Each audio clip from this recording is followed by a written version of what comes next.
Musi river development ఆ ఏరియాని చేసుకోవాలంటే మన కేంద్రం సహకారం అవసరం. రీజనల్ రింగ్ రోడ్ ఇప్పుడు హాఫ్కే నేషనల్ హైవే నెంబర్ ఇచ్చిండ్రు 161A. మిగతా సదరన్ పార్ట్కు ఇవ్వలేదు. అది ఇవ్వాలి అని అంటే కేంద్ర ప్రభుత్వం అనుమతి ఇవ్వాలి. అందుకే మేము ఎక్కిన మెట్టు ఎక్కకుండా కనిపించిన వాళ్ళకల్లా దండం పెడుతూ మేము ప్రయత్నం చేస్తున్నాం. ఎందుకంటే ప్రయత్నంలో లోపం ఉండొద్దు అనేది నేను నమ్ముతాను అధ్యక్ష. ఇస్తారా ఇవ్వరా వాళ్ళ విచక్షణ అధికారం, వాళ్ళ ఇష్టం. నేను ఇవ్వండి అని మాత్రం అడగకపోతే నా తప్పు అవుతుంది, ఇవ్వకపోతే వాళ్ళ బాధ్యత అవుతుంది. కాబట్టి కేంద్ర ప్రభుత్వం నుంచి నిధులు రాబట్టుకోవడానికైనా అనుమతులు తెచ్చుకోవడానిక నిస్సందేహంగా ఇక్కడ ఉన్న ఎమ్మెల్యే సోదరులని తప్పకుండా అడుగుతాం. మీరు సొంతంగా మీరు వస్తామని అంటే మీరు మీ టికెట్లు కొనుక్కుంటామంటారు. మా టికెట్లు మీరు కొన్నా కూడా మాకేం అభ్యంతరం లేదు. ఎందుకంటే ప్రభుత్వం జర అప్పులాళ్ళు ఉంది, ఖర్చులాళ్ళు ఉంది ప్రభుత్వం. మా టికెట్లు కూడా మహేశ్వర రెడ్డి గారు లాంటి వాళ్ళు శ్రీమంతులే కొనగలుగుతారు. మా వెంకట్రామ్ కూడా డబ్బులు ఉన్న ఆసామే అని నేను అనుకుంటున్నా. హరీష్ అయితే కొంచెం కష్టాలలో ఉన్నాడు, కానీ వెంకట్రామ్న అండ్ మహేష్ ఇద్దరు ఆర్థికంగా స్థితిమంతులే, శ్రీమంతులే. వాళ్ళందరూ కూడా రెడీ హాస్టల్ స్టూడెంట్సే. వాళ్ళందరూ నాకు ముందు నుంచి తెలిసిన వాళ్ళే. పాయలశంకర్ పేదోళ్ళే, కష్టపడేటోడు, పేదల ప్రతినిధి. పాయలశంకర్ని మనం అందరం కలిసి నడపాలి, నడిపించుకోవాలి. కాబట్టి అందరికీ నేను ఎందుకు ఈ విషయాలన్నీ ప్రస్తావిస్తున్నట్టే, ప్రతి ఒక్కరితో 90% నాకు పర్సనల్ అసోసియేషన్ ఉంది అధ్యక్ష. వ్యక్తిగతంగా నాకు చాలా సత్సంబంధాలు ఉన్నాయి.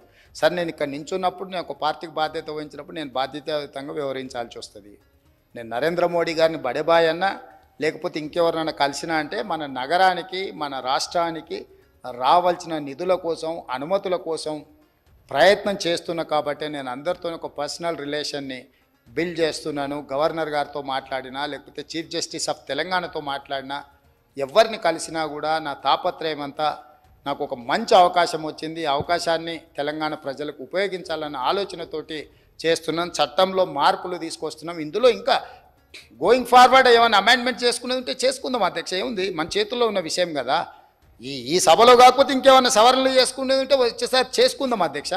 ఇప్పుడు మా సాంబశివరావు గారు ఎప్పుడొచ్చినా ఆడ మా వాళ్ళు గుడిసెలు వేసుకున్నారు, పట్టాలు ఇవ్వాలి కదా, ఈడ ఉన్నారు కదా, పేదోళ్ళకు నువ్వు ఏదో ఒకటి చేయాలి కదా అని వస్తుంది. ఎస్, డెఫినెట్గా సందర్భం వచ్చినప్పుడు అవి భూదాన్ భూములైనా ప్రభుత్వ భూములైనా ఇవ్వగలిగింది ఉంటే డెఫినెట్గా పట్టాలు ఇస్తాం. వాళ్ళు ఒకవేళ ఇండ్ల పట్టాల కోసం వాళ్ళు ఎజిటేషన్ చేసినప్పుడు కొన్ని కేసులు ఉంటే తొలగించమని నా దృష్టికి తీసుకొచ్చి రేస్ డెఫినెట్గా లీగల్గా ఎగ్జామిన్ చేసి మా అధికారులతో మాట్లాడి వాటిని కూడా తొలగించడానికి ప్రయత్నం చేస్తాం అధ్యక్ష. మాకేం కక్ష ఉంటుంది అధ్యక్ష? వాళ్ళందరూ కోరుకుంటేనే ఈరోజు ఇక్కడ ఉన్నాం అధ్యక్ష. వాళ్ళందరితోని వ్యతిరేకత తెచ్చుకొని మేం పాలకులం, వాళ్ళు బానిసలు, ఇట్లా ఉద్దేశం మాకు లేదు అధ్యక్ష. ఇది ప్రజాప్రభుత్వం, ప్రజల కోసమే పనిచేస్తుంది. ప్రజల కోసం పనిచేసే క్రమంలో ఒక మంచి ఆలోచనను మేము ముందుకెళ్ళినప్పుడు దాంట్లో కొన్ని చిన్న చిన్న ఒడిదుడుకులు ఏమని ఉంటే మీరు సూచన ఇస్తే డెఫినెట్గా తీసుకుంటాము. అందుకే షార్ట్ డిస్కషన్లో మీరు అందరు సంపూర్ణంగా మద్దతు ఇవ్వండి. మీ సూచనలు అన్నిటిని కూడా అమెండ్మెంట్ చేసుకొని ఒక అద్భుతమైన నగరంగా తీర్చిదిద్దడానికి ప్రయత్నం చేస్తుందండి